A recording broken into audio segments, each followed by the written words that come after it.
किसी भी इंसान के लिए कर्म क्षेत्र मजबूत हो तो वह अपने सारे रास्ते बना लेता है और कर्म से ही उस स्थान का या उस इंसान का भाग्य प्रज्वलित हो जाता है। कर्म करोगे उस स्थान का भी भाग्य प्रज्वलित हो जाएगा, क्योंकि जहां पे आप कर्म करोगे उसका ऑरा, वो फील्ड ही अलग हो जाएगा, आपका खुद का ऑरा अलग हो जाएगा, आपका भाग्य उन्नति पर उन्नति करने लग जाएगा।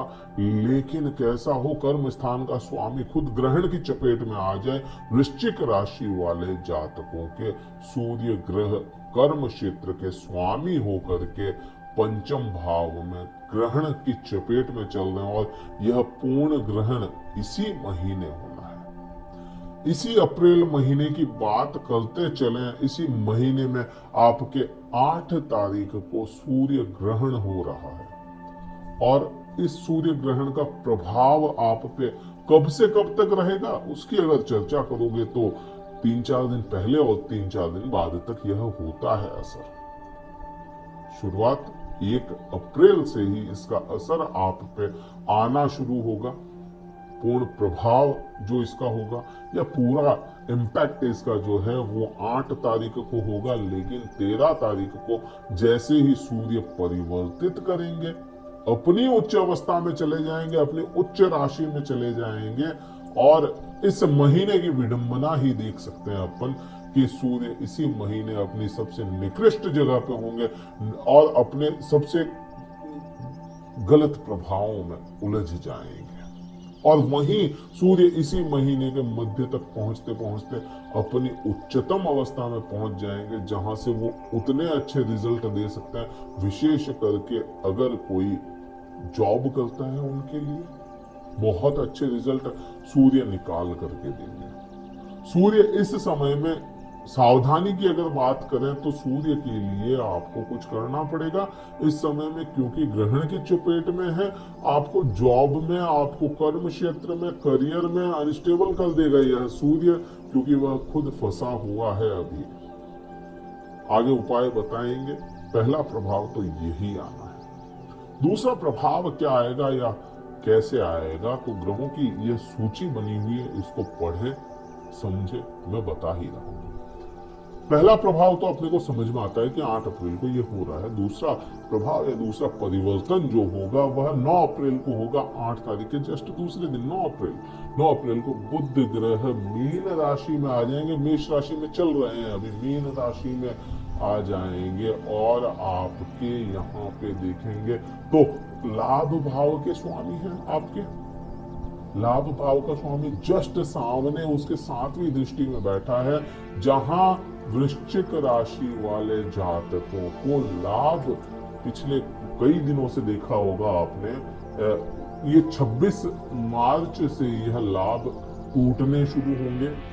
यहाँ 26 मार्च से लाभ टूटेंगे और यहाँ 9 अप्रैल तक लाभ आपके टूटे हुए रहेंगे। लाभ के पैमाने बिल्कुल घट जाएंगे। लेकिन वही बात करेंगे 9 अप्रैल के बाद में, तो यह बुध आपको लाभ दिलाएगा। क्यों दिलाएगा? क्योंकि अच्छा यहाँ पे आप देखो क्यों ऐसा होता है कि आपका लाभ टूट रहा है वृश्चिक राशि वाले जातकों का, तो वह है केतु। केतु डिटैचमेंट का कारक है, चीजों को छुड़वाने का कारक है।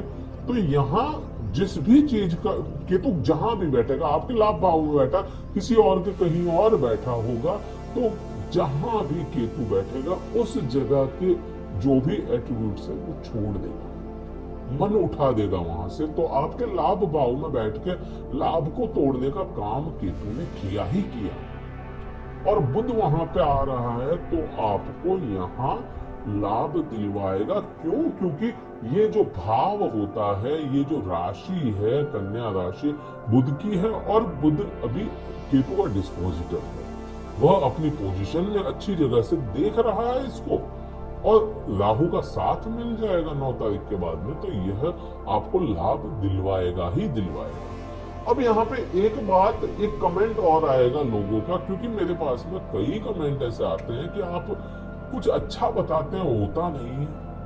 कई बार कमेंट आते हैं, सभी के लिए नहीं, लेकिन कुछ गिने चुने कमेंट ऐसे आते हैं कि ऐसा हो नहीं रहा, तो उसमें आपका लग्न चार्ट भी जिम्मेदार है, क्योंकि ये बात जो कर रहे हैं वृश्चिक राशि वाले करोड़ों जातक हैं, तो सब पे तो सटीकता नहीं बैठेगी, लेकिन ये जनरल बात है, ऐसा होता है, ये जनरल है।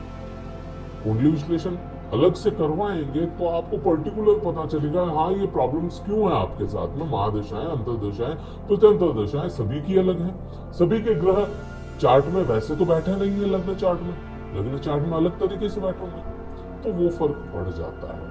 अब बात करते हैं, ये चीज तो अपने को समझ में आएगी कि ये लाभ दिलवाएगा। बात अगले प्रभाव या अगले परिवर्तन की करें, सूर्य का परिवर्तन 13 अप्रैल को है, तो परिवर्तन के बाद में आपको करियर स्टेबल कर देगा, ये चीज समझ में आती है। जॉब के स्थान ये छठे भाव में बैठेगा, रोग ऋण शत्रुओं के भाव में बैठेगा, तो यहाँ पे सभी चीजों में रोग ऋण और शत्रु ये सभी कम होंगे, बढ़ेंगे नहीं, यहाँ पे कम होंगे, क्योंकि सूर्य की ऊर्जा आपको मिलेगी।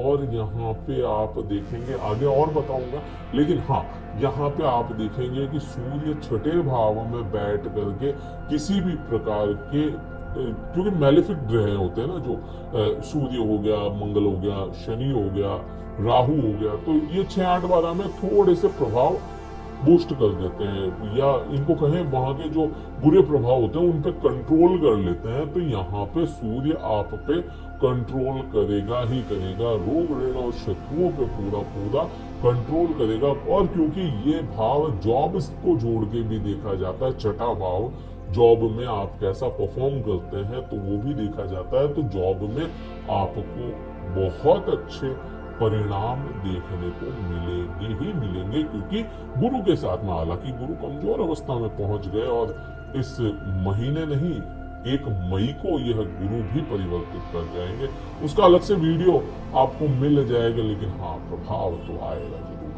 अब बात करते हैं अगला परिवर्तन जो होगा वो मंगल का होगा। आपके राशि स्वामी मंगल होते हैं, और मंगल अभी के समय में सुख भाव में बैठे हैं, सुखों की पूर्ति चाहते हैं मंगल है, लेकिन 23 तारीख को यह परिवर्तित कर जाएंगे। 23 तारीख तक आपको सुखों में वृद्धियां करवाएंगे, लेकिन वाद विवाद के साथ। कोई चीज खरीदनी है तो उसमें वाद विवाद हो जाए, आपके दिलाएंगे जरूर, लेकिन वाद विवाद, आपको संशय बना रहे, अंतर्द्वंद हो जाए कोई चीज खरीदने के लिए, बार बार फैसले परिवर्तन करना पड़े, आपको परिवर्तन होते चले जाए।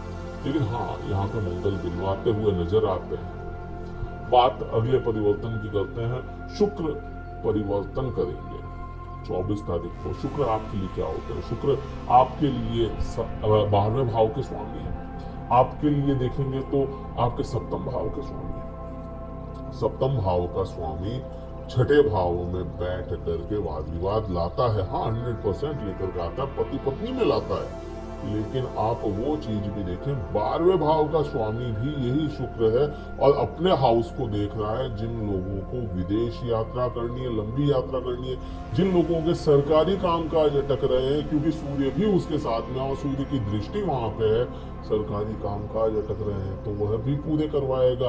किन्हीं लोगों को झूठे इल्जाम में फंस रहे हैं तो वह भी पूरे कंप्लीट बाहर निकाल देगा। किन्हीं लोगों के पति पत्नी के आंतरिक संबंध खराब हो रहे हैं, वाद विवाद ला सकता है, लेकिन वाद विवाद के बाद में संवाद होता है। वाद विवाद होगा तभी तो संवाद होगा।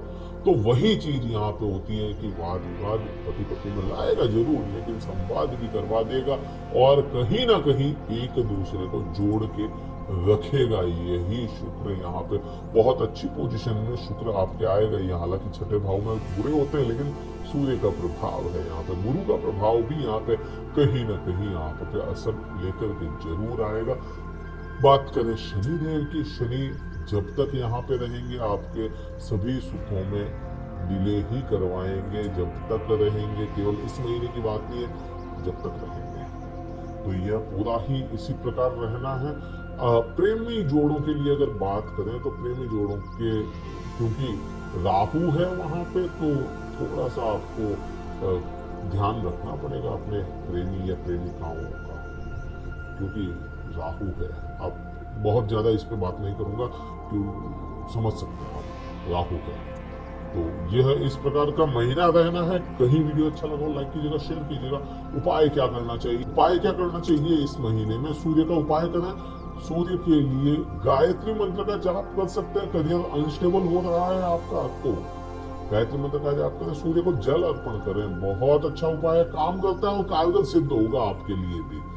सिर को ढक के रखें इस महीने, कम से कम आप 13 तारीख तक तो सिर को ढक के ही रखें, नंगे सिर बाहर ना निकले, अदरवाइज प्रॉब्लम्स बढ़ेगी, करियर और अनस्टेबल होगा। सिर को ढकना बहुत जरूरी है।